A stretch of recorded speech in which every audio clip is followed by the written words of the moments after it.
ଶୁଣ ଗୋପାଳ ଭାଇ କହୁଅଛି ମୁହିଁ, ଗୋଟି ଗୋଟି କରି ମୋତେ ଦେବ ଯେ ବୁଝାଇ। ତୁମ୍ଭେ ଆମ୍ଭେ ଏକା ସିନା ଭିନା ଭିନ୍ନ ନାହିଁ, ଦୋଳ ଯାତ୍ରା କରିବାକୁ ଆସିଅଛ ଯାଇ। ରାଧାକୃଷ୍ଣ ରୂପକୁ ସେ ବିବାନେ ବସାଇ, ଦୋଳ ଯାତ୍ରା କରୁଅଛ ଆନନ୍ଦିତ ହୋଇ। କେମନ୍ତେ ସେ ଦୁହେଁ ତହୁଁ ମିଳନ ହୋଇଲେ, ବିବାନେ ବସିଣ ଗୋପନଗରେ ବୁଲିଲେ। କ୍ଷଣେ ଡେରି ହେଲେ ପରା ଜଟିଳା କୁଟିଳା, ଏ ରାଧାଙ୍କୁ ଅସତୀ ବୋଲି କରନ୍ତିଟା ପରା। ସେ କେମନ୍ତେ କୃଷ୍ଣ ସଙ୍ଗେ ବିବାନେ ବସିଣ, ଭୋଗ ଖୁଆଇଲେ ମୋତେ କହିବ ଫେଡ଼ିନ। ସମସ୍ତ ଗୋପାଳ ମିଶି ପୂଜା କରୁଥିଲେ, ବ୍ରାହ୍ମଣ କ୍ଷତ୍ରିୟ ଶୂଦ୍ର କେମନ୍ତେ ପୂଜିଲେ।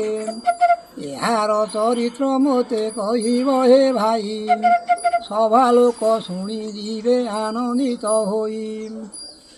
କେମନ୍ତେ ସେ ଦୁହେଁ ତହୁଁ ମିଳନ ହୋଇଲେ, ଏତକ ବୁଝାଇ ଭାଇ କହିଦେବ ଭଲେ। କହନ୍ତି ଅଚ୍ୟୁତାନନ୍ଦ କହିବ ବୁଝାଇ, ଅଚ୍ୟୁତ ବୋଲନ୍ତି ଦୋଷ ନ ଧରିବ କେହି। ପ୍ରଶ୍ନର ଉତ୍ତର ଇଏ। ଯାହା ପଚାରିଲ ଆହେ ସୁବାହୁ ଗୋପାଳ, ଶୁଣି କରି ମନ ମୋର ହେଉଛି ଚଞ୍ଚଳ। ମନେ ଥିଲା ନାହିଁ ମୋର ଦେଲ ଯେ ଯାଇ, ଦମ୍ଭ ହୋଇ ବସ ଏବେ ଦେଉଛି ବୁଝାଇ। ଏକ ଦିନେ ରାଧାରାଣୀ ସଖୀଙ୍କ ସଙ୍ଗରେ, ସ୍ନାନ କରିବାକୁ ଗଲେ ଯମୁନାର ତୀରେ। ଅଳଙ୍କାର କାଢ଼ି ଥୋଇ ସର୍ବଗୋପ ହୋଇ, ଜଳେ ସ୍ନାନ କଲେ ସେଉ ଆନନ୍ଦିତ ହୋଇ। ସ୍ନାନ ସାରି ସଜ ହୋଇ ଅଇରେ ବାହୁଡ଼ି, ଏ ରାଧିକା କର୍ଣ୍ଣ ତାଟକ ଲେକ ଛାଡ଼ି। ଆକାଶ ମାର୍ଗରେ ଶଙ୍ଖ ଚିଲ ଉଡ଼ୁଥିଲା, ଖାଦ୍ୟ ଦର୍ପ ବୋଲି ଜାମ୍ପ ନେଇ ବେଗେ ଗଲା।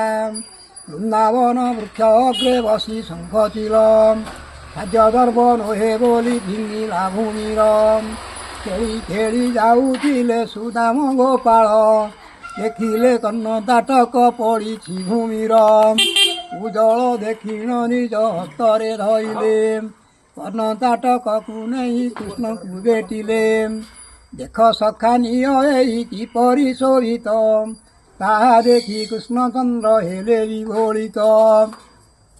ଜ୍ଞାନ ଥୟ କରି ସେଉ ନନ୍ଦର କୁଅଁର, ଯେହୁ ପିନ୍ଧିଥିବ ଆକୁ କେମନ୍ତ ସୁନ୍ଦର।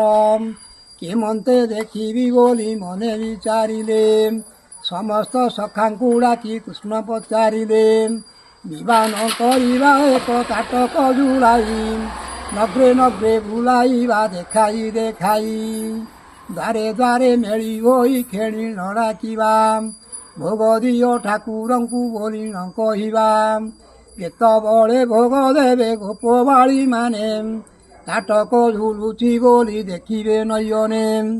ଯାହାର ତାଟକ ଯେହୁ ଚିହ୍ନିବେ ଗୁହାଳି, ମାଗିଲେ ନିଶ୍ଚୟ ଜାଣିବା ସେହୁ ସେ ସୁନ୍ଦରୀ। ଏହା ଶୁଣି ସର୍ବସଖା ଆନନ୍ଦ ହୋଇଲେ, ବିବାନ ସଜାଇ ରଙ୍ଗ ମାଟି ବୋଳି ହେଲେ। ଧୂଳି ଉଡ଼ାଇଣ ଯେ ଯାହାର ବୋଳି ହୋଇ, ନାଲି ପାଣି ଥିଲା ଦେଲେ ପକା ପକି ହୋଇ। ବିବାନକୁ କନ୍ଧରେ ଘେନିଣ ଗୋପବାଳ, ବାହାର ହୋଇବେ ସର୍ବେ ହୋଇ ଏକ ମେଳ। ସେଦିନ ଦଶମୀ ହୋଇଥିଲା ଗୁରୁବାର, ବିବାନକୁ କନ୍ଧେ ଘେନି ହୋଇଲେ ବାହାର। ପ୍ରଥମରେ ନନ୍ଦସିଂହ ଦ୍ୱାରେ ଯାଇ ହେଲେ, ଭୋଗ ଦିଅ ଠାକୁରଙ୍କୁ ବୋଲି ନ କହିଲେ। ଘଣ୍ଟି ଘଣ୍ଟା ଭେରି ତୁରି ବଂଶୀ ନାଦ ଶୁଣି, ଯଶୋବନ୍ତୀ ବାହାରିଲେ ଆନନ୍ଦରେ ପୁଣି। ବିବାନ ମଧ୍ୟକୁ ଚାହିଁ ଦେଲେ ନନ୍ଦରାଣୀ, ଦେଖିଲେ ଲାବଣ୍ୟ ରୂପ କୃଷ୍ଣଚନ୍ଦ୍ର ତହିଁ। ଆନନ୍ଦ ହୋଇଣ ସର ଲବଣୀ ଅଣାଇ, ଗୋପାଳ ପିଲାଙ୍କୁ ଯେମିତି ଆନନ୍ଦିତ ହୋଇ। ନିଅ ବାବୁ ଠାକୁରଙ୍କୁ ଭୁଞ୍ଜାଅ ତୁମ୍ଭର, ଭୋକ କରୁଥିବ ବେଳ ହେଲାଣି ଉଛୁର। ମାୟା କୃଷ୍ଣ ଥିଲେ ସେବୁ ବିବାନ ମଧ୍ୟଣ, ସରଳ ବଣୀ ଅଳ୍ପକେ କରିଲେ ଭକ୍ଷଣ। ସଖାଏ ବିବାନ ମଧୁ ଭୋଗକୁ ଆଣିନ ସମସ୍ତେ ଭୁଞ୍ଜନ୍ତି ହୋଇ ଆନନ୍ଦିତ ମନ ଭୁଞ୍ଜି ସାରି ବିବାନକୁ କନ୍ଧରେ ବସାଇ ପୁଣି ଅନ୍ନ ଦ୍ୱାରେ ଗଲେ ଆନନ୍ଦିତ ହୋଇ କେ ଖେଳନ୍ତି କେ ନାଚନ୍ତି କେ ବଜାଏ ତୁରି କେ ନାଟଲ ଉଡ଼ି କରେ କେ ବଜାଏ ଭେରି ଏହିପରି ସମସ୍ତଙ୍କ ଦ୍ୱାର ବୁଲିଗଲେ ଚନ୍ଦ୍ରସେଣା ପୁରେ ଯାଇ ପ୍ରବେଶ ହୋଇଲେ ତେଣେ ରାଧିକା ସୁନ୍ଦରୀ ତାଟକ ଯାଇ ସଖୀମାନଙ୍କୁ ବି କଳେ କହୁଛନ୍ତି ରାଇ ସେ ସମୟ ଗୋପ ବାଳେ ଭେରି ତୁରି ଭାଇ ନାଚଲ ଉଡ଼ି କରନ୍ତି ବଂଶୀକୁ ବଜାଇ ଶବଦ ଶୁଣି ଗୋପବାଳି ଅଇଲେ କଚଳେ ବାରୁଣୀ ବନ୍ଧ ପଛରେ ଚାହିଁଲେ କବାଳି ରାଧାଙ୍କୁ ଡକାଇ ଆଣି ବୋଲନ୍ତି ଗୋରାଇ ବିବାନ ମଧ୍ୟକୁ ଚାହୁଁ ଅଛନ୍ତି କହ୍ନାଇ ଶୁଣି ରାଧା ବିବାନ ମଧ୍ୟକୁ ଦେଲେ ଚାହିଁ ଦେଖିଲେ କର୍ଣ୍ଣ ତାଟକ ଝୁଲୁ ଅଛି ଦହିଁ ଶ୍ରୀକୃଷ୍ଣଙ୍କ ରୂପ ଦେଖି ରାଧା ମୂର୍ଚ୍ଛା ଗଲେ ଆଉ ପ୍ରାଣ ନ ରଖିବି ବୋଲି ନ ବୋଇଲେ ସଖୀମାନେ ଆନନ୍ଦରେ ଭୋଗ ଆଣିଦେଲେ ଭୋଗ ଖୁଆଇ ଗୋପାଳେ ବାହୁଡ଼ି ଅଇଲେ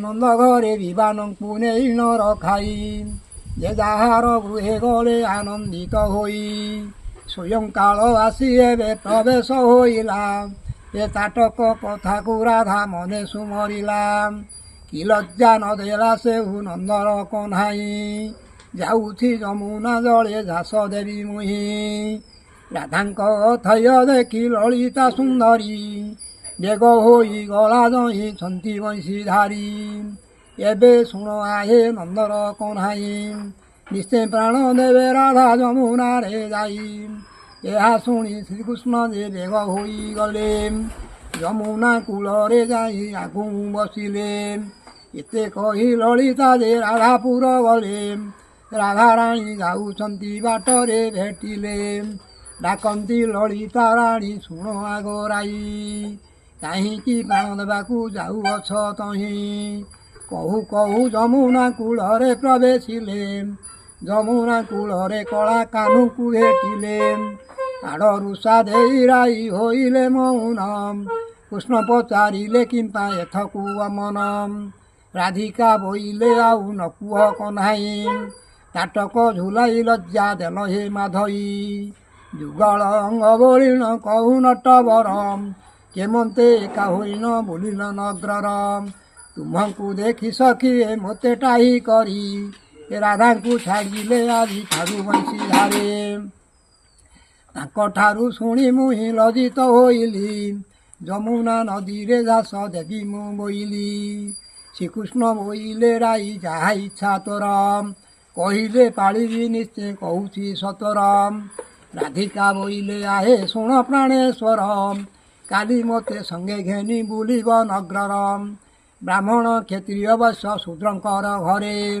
ଭୋଗ ଖାଇ ନ ବୁଲିବା ସମସ୍ତଙ୍କ ଦ୍ୱାରେ ଭିନ୍ନ ଭିନ୍ନ ନ ଭାବିନ ଆନନ୍ଦ ହୋଇବେ ଆନନ୍ଦ ହୋଇନ ଦୋଳ ଉତ୍ସବ କରିବେ ଏହା କହି ଶ୍ରୀକୃଷ୍ଣ ଯେ ସନବନ୍ତ କଲେ ଯୁଗଳ ଅଙ୍ଗ କାଲିଠୁ ଦେଖି ବୋଇଲେ ଏହା ଶୁଣି ଆନନ୍ଦେ ଫେରିଲେ ଗୃହେ ରାଇ କୃଷ୍ଣଚନ୍ଦ୍ର ବାହୁଡ଼ିଲେ ନିଜ ଭୁବନଙ୍କୁ ଅତି ଆକୁଳରେ ଯାଇ କହନ୍ତି ପିତାଙ୍କୁ ଆହେ ପିତା କାଲିଠାରୁ ଗୋପନଗ୍ରଜନ ସମସ୍ତେ ବୁଲିବେ କାଲି ବିବାନ ଘେନିନ ଏହା ଶୁଣି ନନ୍ଦରାଜା ଆନନ୍ଦ ହୋଇଲେ ପ୍ରଭାତ ହୁଅନ୍ତେ ଡଗରକୁ ଡକାଇଲେ ନଗ୍ରେ ନଗ୍ରେ ଘୋଷଣା ଦିଅ ହେ ତୁମେ ଯାଇ ସମସ୍ତେ ବୁଲିବେ କାଲି ବିବାନଙ୍କୁ ନେଇ ଏହା ଶୁଣି ଡଗର ଯେ ଶୀଘ୍ର ଚଳିଗଲା ସମସ୍ତେ ଶୁଣିନ ତହୁଁ ବାହାର ହୋଇଲେ ଘଣ୍ଟିଗା ଗୁଡ଼ି ବଜାଇ ଆନନ୍ଦିତ ହୋଇ ପ୍ରଥମରେ ନନ୍ଦସିଂହ ଦ୍ୱାରେ ହେଲେ ଯାଇ ନନ୍ଦରାଜା ଏହା ଦେଖି ବହୁ ପ୍ରଶଂସିଲେ କୃଷ୍ଣଙ୍କୁ ଡାକିନ ନନ୍ଦ ରାଜା ଆଜ୍ଞା ଦେଲେ ଯାଅ ବାବୁ ବେଗ ହୋଇ ବିବାନ ଘେନିଣ ମନସ୍କାମନା ତୁମର ଯେ କରିବେ ନନ୍ଦନ ତାହା ଶୁଣି କୃଷ୍ଣ ବୋଲେ ରାଇ ଅପମାନ ମାୟାରେ ଯୁଗଳ ଅଙ୍ଗ କଲେ ଭଗବାନ ମାୟା ରାଧା କୃଷ୍ଣ ରୂପ ବିବାନେ ବସାଇ ନିଜେ ନାଟ ଲଗାନ୍ତି ସେ ନନ୍ଦର କହ୍ନାଇ ବାଳ ବୃଦ୍ଧ ମିଳି ସବେ ଆନନ୍ଦ ହୋଇଲେ। ବିବାନଙ୍କୁ ଘେନି ନଗ୍ରେ ନଗ୍ରେ ବୁଲିଗଲେ। ସମସ୍ତେ ଖୁଆନ୍ତି ଭୋଗ ବାରଣ ନଥାଇ। ଯାହା ପଚାରିଲ ତାହା କହିଲି ରେ ଭାଇ। ଅଚ୍ୟୁତ ବୋଲନ୍ତି ଦୋଷ ନ ଧରିବ କେହି।